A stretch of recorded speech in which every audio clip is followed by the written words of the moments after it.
Pawulo yaribukije abantu b'i Korinto. Usomye muri kijya cete kigira kabiri, mu cete kigira kabiri yandikiye abantu b'i Korinto, yarabibukije ububasha bafise.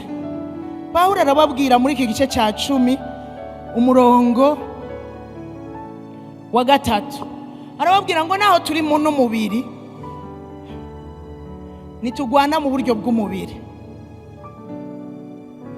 Naho turi no mubiri, burya na Yesu yaje mu isi ari Imana, ariko burya Yesu yarazi icari, yarambaye umubiri arihindura nk'umugurano, aheba ubumana bwiwe, hanyuma araca bugufi, aremera gupfa n'urupfu rwo ku musaraba, urupfu rwapfa bavumwe, aravyemera. Ivyo vyose yavyemeye, mugabo yarazi ko ari Imana. Yarazi ngo jewe nje gushitsa ico data yantumye, mugabo ico nzi ico ndazi ko ndi Imana. Yesu yambaye umubiri, mugabo ubumana bwiwe bwari bumurimwo, autorite yari imurimwo, n'ivyo yagenda akora vyose muribuka ahuye n'abarimwo abadayimoni bavuga ngo uje kutugirira nabi igihe kitaragera.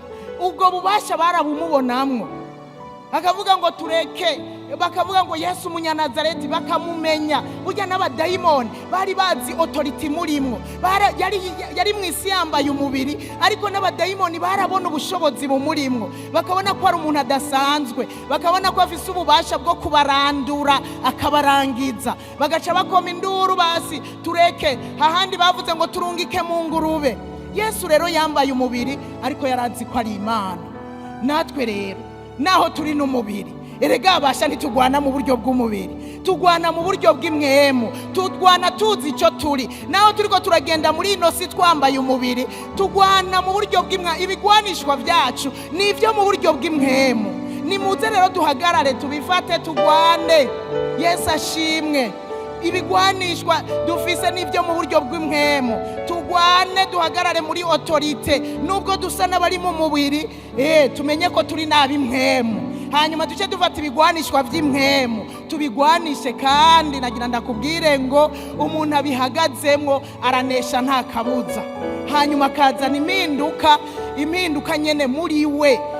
Iyo twagwaye turambara ibigwanishwa ryo mu buryo bw'imwemu, tugakankamira ingwara nazo zigahunga, hanyuma impinduka zikaba mu mibiri yacu, impinduka zikaba mu bagwayi, impinduka zikaba mu gihugu. Haleluya.